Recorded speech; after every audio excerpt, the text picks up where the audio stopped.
新马交通最贵的成本是时间被卡在关卡里。RTS 压缩的是通关等待的不确定性，把原本难以预判的延误转成更稳定的跨境通勤流程。100个自动闸门的意义在于提升边境处理能力，通过流程设计、自动化分流和稳定吞吐，减少人工处理带来的波动。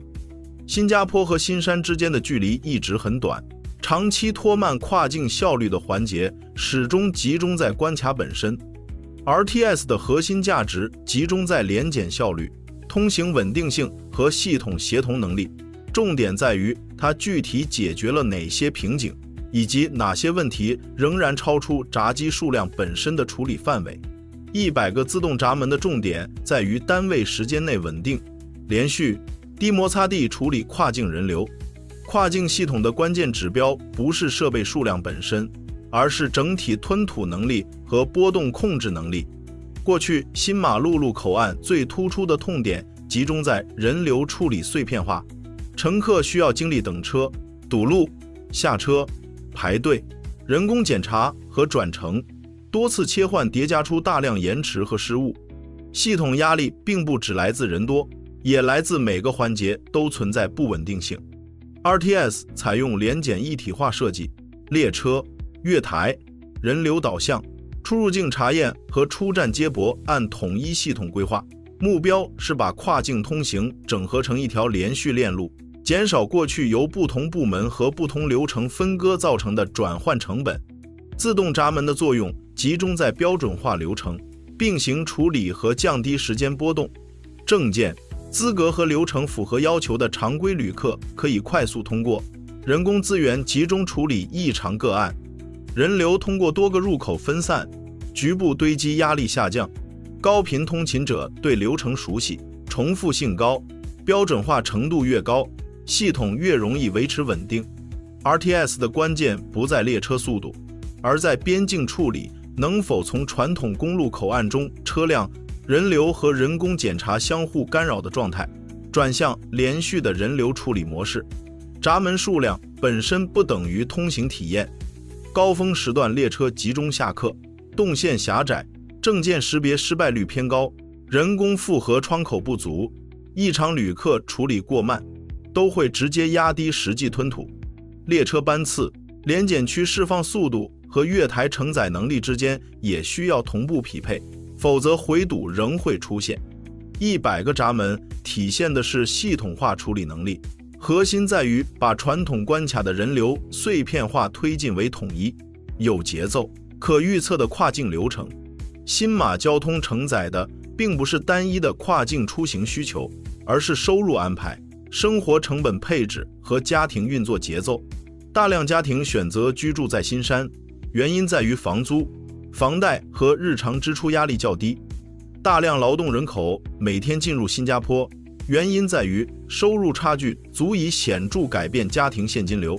跨境需求还覆盖周末消费、医疗、探亲、办事和日常采购。新山长期承担着新加坡生活成本外部缓冲区的一部分功能。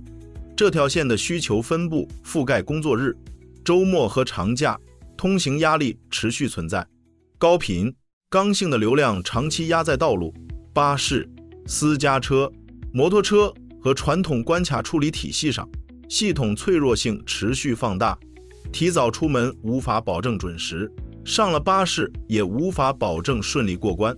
跨越一条海峡的过程，实际依赖于一个复杂系统能否维持正常运作。事故、检查加强、假期叠加和班次波动都会同步放大所有人的时间成本。RTS 的重要性在于把这条高风险、高波动的跨境动脉转入更依赖系统组织能力的轨道运输模式。交通项目对城市行为的影响，核心在于时间稳定性。跨境通勤时间从大幅波动转向相对稳定之后，家庭和企业的决策结构会随之调整。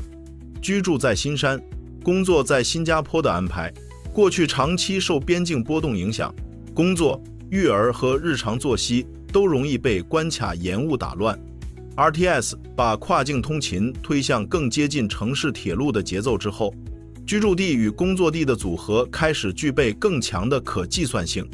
个人层面的影响直接落在房租、房贷和生活成本上，家庭层面的影响落在接送、采购和周末安排上，企业层面的影响则体现在招聘范围、出勤稳定性和运营组织上。站点价值也会被重新定价，受益最明显的区域集中在离站点近、接驳清楚、生活配套成熟的位置。Bukit-Jaga 一带的商业、人流和租赁需求会被可达性直接放大，时间价值会更快反映到市场价格中。交通改善会带来站点红利，供应增加速度，接驳效率和生活机能完善程度也会同时影响价格表现。新加坡一侧的劳动力稳定性同样会受到影响，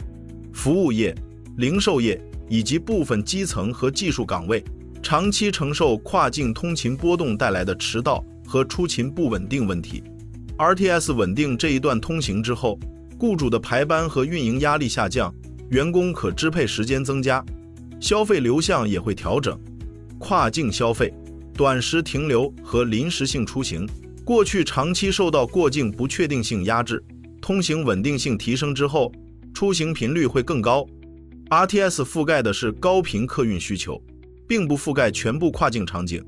带小孩出行、搬运货物、多点停靠和自驾分散出行仍然存在对私家车和其他交通方式的需求。首末公里仍然是决定整体体验的关键环节。新加坡一侧离站点较远，新山一侧仍需长距离转乘的通勤者，整体耗时依然会被接驳拖慢。RTS 改变的是最规律、最刚需、最适合标准化运输的一批跨境人流。判断 RTS 能否把高效率跨境通行变成日常现实，重点在于异常处理、首末公里和协同能力。自动化系统在顺畅状态下效率很高，真正的压力测试发生在异常状态，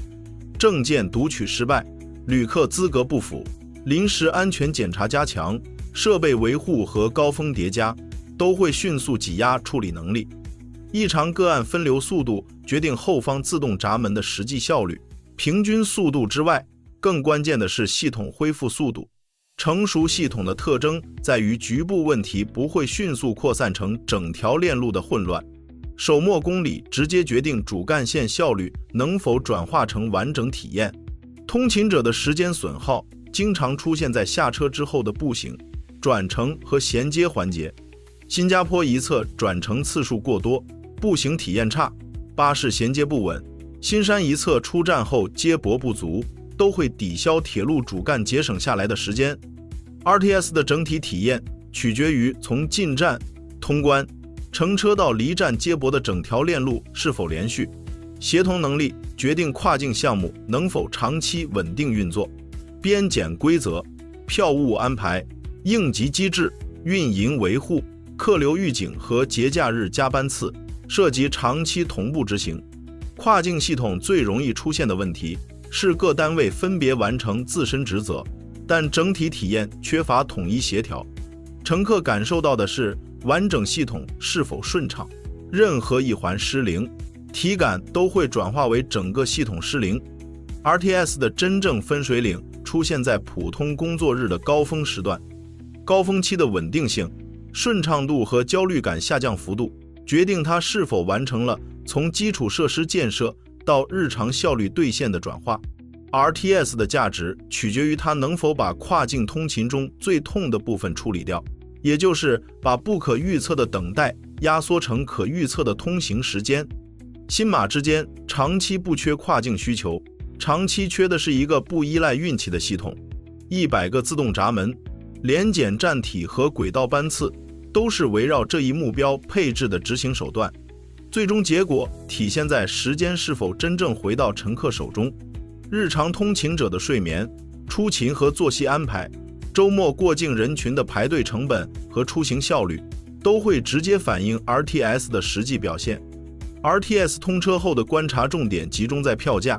走线、接驳效率和尖峰时段体验，这些因素共同决定它能否稳定兑现跨境效率提升。